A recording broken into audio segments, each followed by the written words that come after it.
যুদ্ধ নয়, শান্তি চাই। ভারত সরকারের কাছে অনুরোধ। বৌদ্ধ ভিক্ষুকদের। যুদ্ধ বা হিংসা কোনো সমস্যার সমাধান নয়।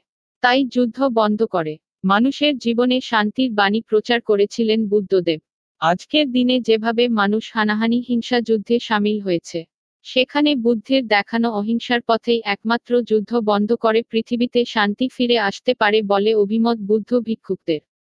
তাই বুদ্ধ জয়ন্তীতে বিশ্ব শান্তির জন্য কামনা করলেন দেশ বিদেশের বৌদ্ধ ভিক্ষুরা। স্কাই নিউজ চ্যানেল এর খবর কলকাতা সেগমেন্ট এর জন্য কলকাতার মেয়র রোড থেকে সাংবাদিক চিরঞ্জীব চ্যাটার্জি। বুদ্ধ জয়ন্তী স্পেশাল রিপোর্ট দেখতে থাকুন। খবরের শেষের দিকে খবর বলাগড় সেগমেন্টে দেখুন হুগলি জেলার বলাগ্রের গুপ্তিপাড়ার জোড়া শিবমন্দির এর কাছে বাড়ির শতাব্দীর প্রাচীন বুদ্ধ জয়ন্তীর ছবি। ব্রিটিশ আমলের রেঙ্গুন বা মায়ানমার থেকে প্রাপ্ত শ্বেত পাথরের বুদ্ধদেব এর বিশেষ পুজো কয়েক প্রজন্ম ধরে হয়ে আসছে বুদ্ধ জয়ন্তীর দিন। বুদ্ধদেবকে নিত্য পুজো করা হয় প্রতিদিন। আজ বুদ্ধ জয়ন্তী উপলক্ষে কলকাতার মেয়র রোডে সিদ্ধার্থ ইউনাইটেড সোশ্যাল ওয়েলফেয়ার মিশনের উদ্যোগে 2569তম ইন্টারন্যাশনাল বিশাখ ডে পালন করা হয়। এ উপলক্ষে বিশ্ব শান্তির ওপর এক আলোচনা সভায় অংশ নেন বুদ্ধ সন্ন্যাসীরা। পশ্চিমবঙ্গ বুদ্ধ জয়ন্তী উদযাপন কমিটির সভাপতি ডক্টর বুদ্ধপ্রিয় মহাথেরো বলেন, যুদ্ধ কখনোই সমাধানের পথ নয়। গৌতম বুদ্ধ চেয়েছিলেন আলোচনার মাধ্যমে সমস্যার সমাধান করতে। তাই ভারত সরকার ও সারা বিশ্বের কাছে বিভিন্ন দেশের সরকারের কাছে তাদের আবেদন যে আলোচনার মাধ্যমে সমস্যার সমাধান করে শান্তি ফিরিয়ে আনতে হবে। তিনি বলেন, সন্ত্রাস মোকাবিলায় ভারত সরকার যে ভূমিকা নিয়েছে তা খুবই প্রশংসনীয়। কলকাতার মেয়র রোড থেকে চিরঞ্জীব চ্যাটার্জি, খবর কলকাতা, স্কাই নিউজ ইন্ডিয়া। ধম্মং শরণং গচ্ছামি, সংঘং শরণং গচ্ছামি, সংঘং শরণং গচ্ছামি, দ্বিতীয়ম্পি বুদ্ধং শরণং গচ্ছামি, ধম্মং শরণং গচ্ছামি।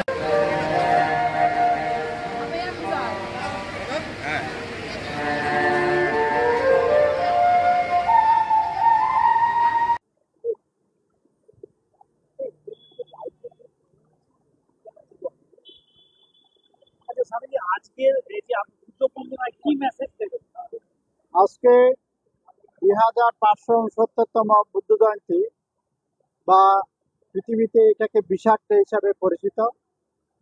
প্রতি বছরেই এই বৈশাখী পূর্ণিমা বুদ্ধ জয়ন্তী বিশাখ ডে আসে, জাতিসংঘ এটাকে পালন করছেন।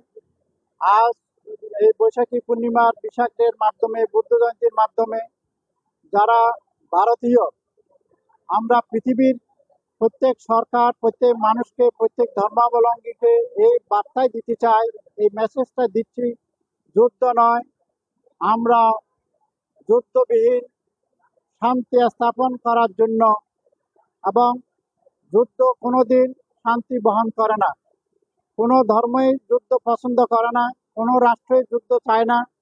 তাই আমরা বৈশাখী পূর্ণিমা দিবসে, বুদ্ধ জয়ন্তীতে বৌদ্ধদের পক্ষ থেকে মাননীয় প্রধানমন্ত্রী, ভারত সরকার, রাজ্য সরকার, অন্যান্য দেশের সরকারকে আমরা আবেদন করব, বিশ্বে কোনো দেশেই যাতে যুদ্ধ না হয়, শান্তি স্থাপিত হয়।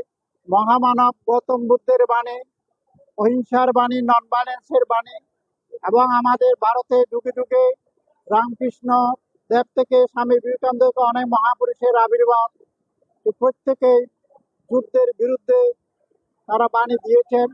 তা আসুন আমরা ভারত সরকারকে আবেদন করি, যুদ্ধ না করে শান্তি স্থাপনের মধ্য দিয়ে কি করে সব দেশের নাগরিকেরা শান্তিতে বসবাস করবে। তার অর্থ এই নয় কোনো সন্ত্রাসীকে ছেড়ে দেওয়া হবে। প্রত্যেক ধর্মই বলেছেন সততার দ্বারা, দৃঢ়তার দ্বারা, সাধুতার দ্বারা এবং অহিংসার দ্বারা এগুলোকে দমন করতে হবে। শুধু মারপিট করে, হত্যা করে কোনোদিন এগুলো দমন হয় না।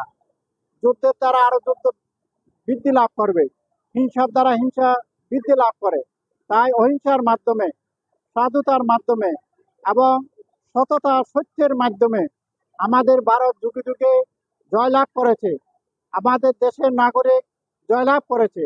তাই আমরা আশা করব ভগবান বুদ্ধ প্রমুখ মহাপুরুষদের বাণীর মাধ্যমে আমরা শান্তির বার্তা স্থাপন করে ভারতের জনসাধারণ শান্তিতে থাকবে। আজকের বৈশাখী পূর্ণিমা দিবসে এই বার্তা আমরা ভারত সরকার পৃথিবীর অন্যান্য দেশকে দিচ্ছি।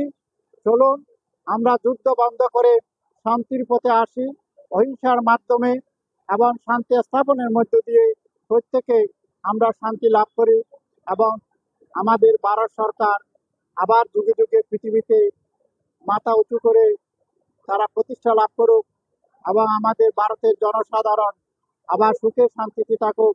এটাই আজকে আমরা বুদ্ধ জয়ন্তীতে বিশাখ ডেতে সকলের কাছে আবেদন এবং প্রার্থনা করে বাবা তু সাব্বা বাংলান। আমার নাম ডক্টর বুদ্ধপ্রিয় মাহাতেরো। আমি সাধারণ সম্পাদক Siddhartha united social welfare mission, ভারতীয় সংঘরাজ ভিক্ষু মহাসভা এবং আজকের উৎসব কমিটির পশ্চিমবঙ্গ বুদ্ধ জয়ন্তী সেলিব্রেশন কমিটির আমি সভাপতি এবং আজকের এটার আমি পরিচালক। অবশ্যই সেটা তো, এই যে জঙ্গি হানা বন্ধ করছে না, তো সেটা কিভাবে দমন করবে? জঙ্গি হানা বন্ধ না করলে আলোচনার মাধ্যমে একবার, দুইবার, তিনবার, আমাদের মহামানব বুদ্ধ বলেছেন একবার বুঝাও, দুইবার বুঝাও, তিনবার বুঝাও। যদি তিনবারের মধ্যেও কাজ না হয় তাহলে আমাদের ভারত যে শক্তিশালী দেশ, মহাপুরুষদের বাণী নিয়ে আমরা তাদেরকে বুঝাতে সক্ষম হব। আমি এটাই মনে করি যে যুদ্ধ করলে কেউ শান্তিতে থাকবে না। ওরাও জঙ্গির আত্মীয় স্বজন, জঙ্গি যে দেশে লুকিয়ে থাকে সেই দেশও শান্তিতে থাকবে না।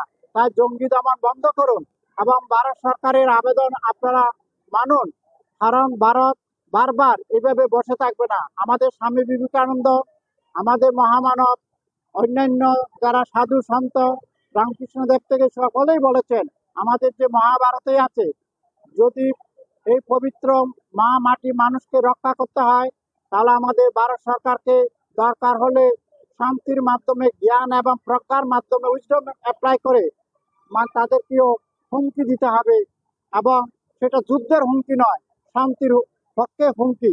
তাহলে হয়তো আমরা বিশ্বাস করি, ভারতীয়রা বিশ্বাস করেন অহিংসার মধ্য দিয়ে, উইজডম অ্যাপ্লাইয়ের মধ্য দিয়ে এই শান্তি প্রতিস্থাপিত হবে।